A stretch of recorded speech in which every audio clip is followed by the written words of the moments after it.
All right, we've now moved into the fourth of 7 videos on contingency planning. We're going to be talking about business impact analysis during this particular lesson or video. And so this is going to be your first phase. This is the thing you're going to do first. And what you're really trying to do is look at each of these different components. What is the possible threat out there? What impact could it have on the organization?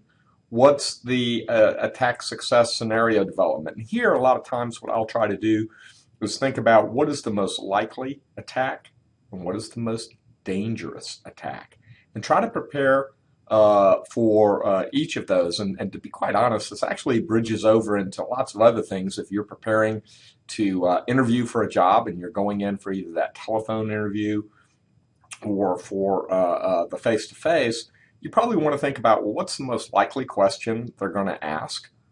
Tell me something about yourself. There 10 or 15 questions are very common in interviews, and having thought through the answers to those would be helpful.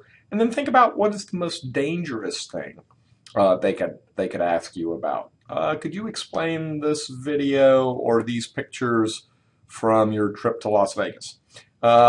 So thinking through that and having those answers done ahead of time might be quite helpful. Anyway, back on business impact analysis, potential damage assessment we talked about, and then start to talk about the subordinate plans. What plans are you going to put into place to pull this off so that you can do your business impact analysis? All right, let's look now at a kind of graphic that walks through this whole process. And here you can see that kind of linkage between the business impact analysis with those components that we just talked about, the threat, attack identification and prioritization, the business unit analysis, how does this impact my business owners, attack success scenario development, potential damage assessment, where I talked about most likely and most dangerous, and then the subordinate plan classification.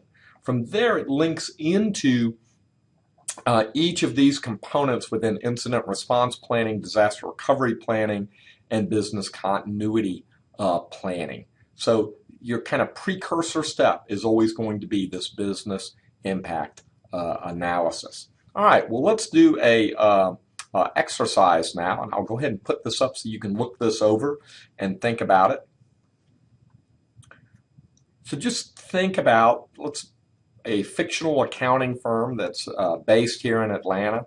You got 30 minutes, and what you're going to try to do is pick a threat and figure out what would a business impact analysis look at that. Try to fill in each of those categories that we just talked through in terms of, and what your book talks through in terms of analysis. So what's the threat?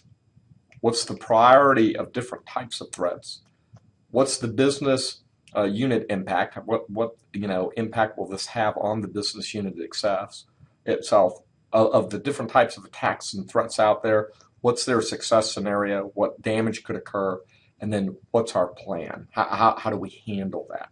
Okay, so I'm going to go ahead and end now, and this concludes this video on business impact analysis.